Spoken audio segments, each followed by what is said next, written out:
we're gonna venture a little bit off of Main Street and come out to the outskirts of Galena, Illinois, and visit the Blaum Brothers Distillery, where they do whiskey the right way.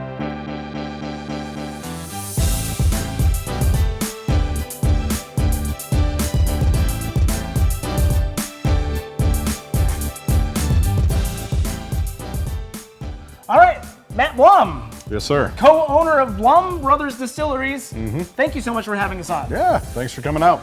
You know, Matt, tell me, how did you get in this business? Well, I worked in the nuclear medicine industry. I ran several nuclear pharmacies throughout the Midwest. My brother worked for the NSA, and we wanted to work together, ditch our straight-laced careers and do something a little more fun. We both loved whiskey, so here we are. Yeah, nothing like working in the vice business to get you out of a straight-laced career. That's right. So how long have you been out here in Galena? I guess I moved out here from the Chicago burbs about 4.5 years ago, just to get things rolling. My brother was living in northern England at the time, and I moved out, got us started, and we've been open for almost 3 years now. So what all do you make out here, Matt? We make a variety of products. I mean, whiskey is where our heart is. That's why we started this. We both love good whiskey, good scotch, bourbon.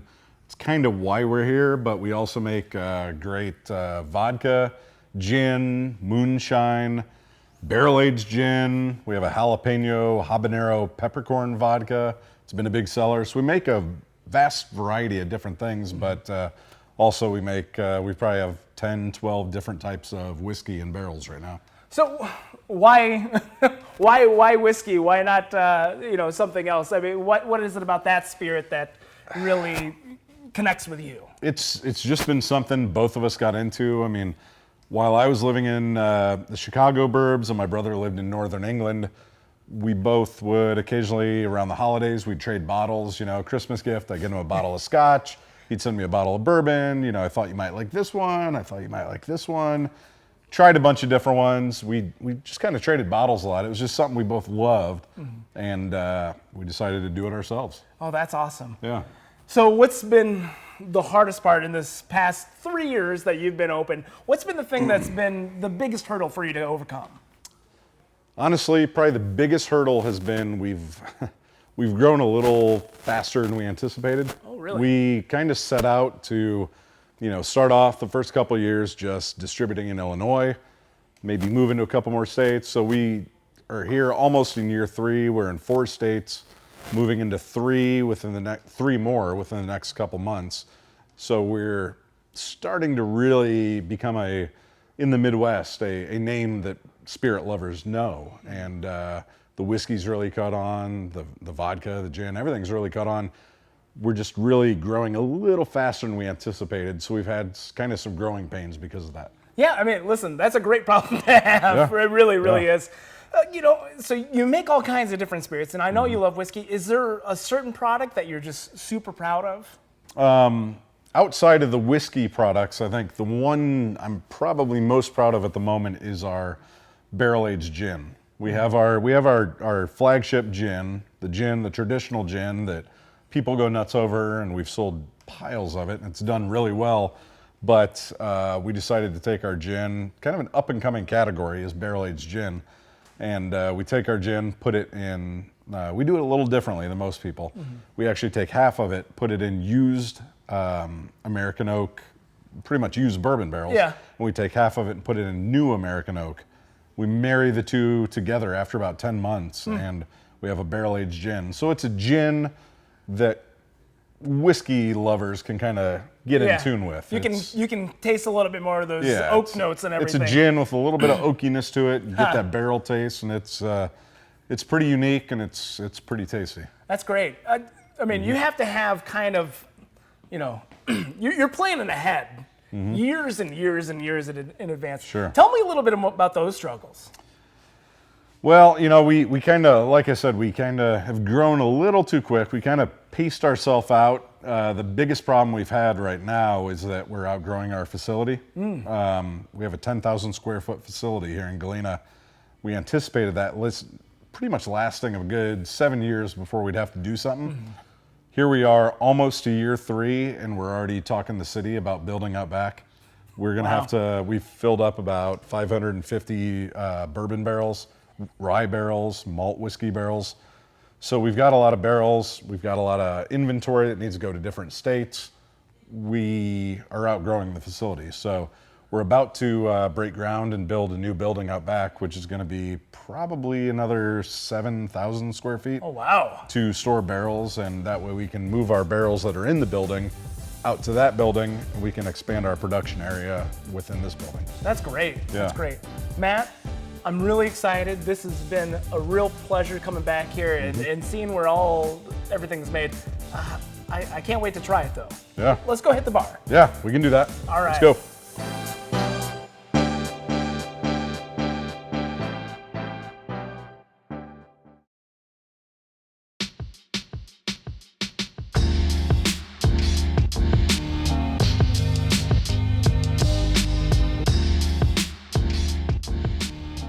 Well, we traded in Blaum Brothers. We were with Matt, and now we're with Mike. Mike, the other co-owner of Blaum Brothers Distilleries. Mike, what a wonderful place you have here, and I can't wait to try all of your fabulous whiskeys. Hey, me too. I like bourbons. trying them too. Yeah. So why don't we start here with your non-our bourbon, and we'll just try it straight a little bit and see how that works. Tell me a little bit about it. Sure. So it's a bourbon that we bottled. It just got released. It's 9 years old. It's cask strength, so it's very rich and meaty, and it's not really a delicate thing. It's got a lot of depth and complexity to it, though, which you'll see. Is that like you? Are you delicate yet deep and complex? Well, that's what they say about me. But your mileage may vary. All right. Oh yeah, that's really deep. Yeah. So every batch of this is at cask strength. This one happens to end up being 112.5 proof. So I can taste that. Yeah. Yeah, you're not going to be just putting these away too much, but certainly 105, you say? 112.5. 112.5 proof. Wow, that is. It's definitely one to sit with for a while. That's one you're going to take your time with. It'll change as it sits and oxidizes a bit. So really? It's a long experience, but it's rewarding. Oh, and it smells great. Oh, I love how that smells. Oh. All right, moving on. What do we have here? That is probably our most popular cocktail. It's an old-fashioned, but in this region, it might be a little bit different than most old-fashions you see, okay? So in the tri-state area, especially up into Wisconsin, old-fashions typically would have a bunch of muddled fruit. Yeah. They may have Sprite or 7-Up added to it. Yeah. This is more of an old-school old-fashioned, so Okay. it's very spirit-forward and it's very basic. It's whiskey, simple syrup, bitters, orange twist. Man, I'm really liking this.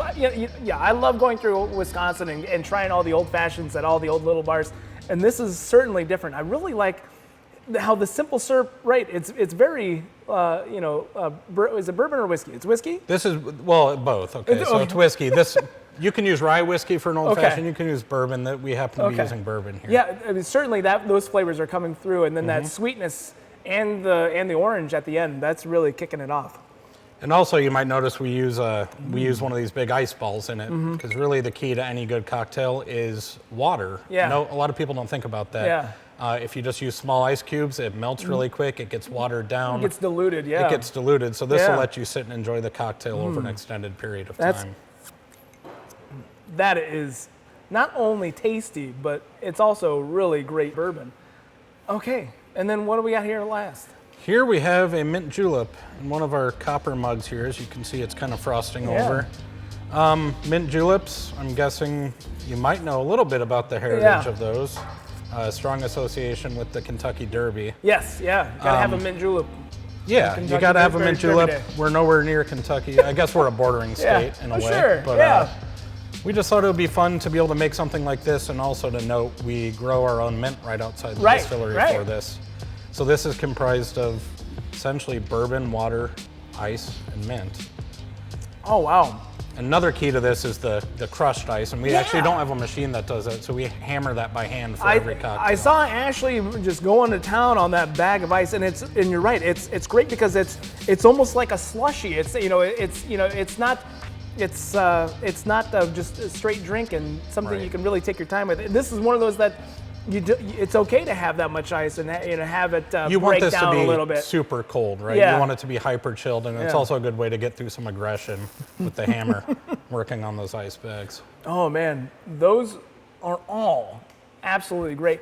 Mike, what a great place you have here. Thank you. And it's great that you can get off the main street a little bit, come out here and see, not only visit your great tasting room, but also tour the facility, see where it's made, all the way from the farmer's grain to the bottle to your drink. Mike, thanks so much. Thanks for coming.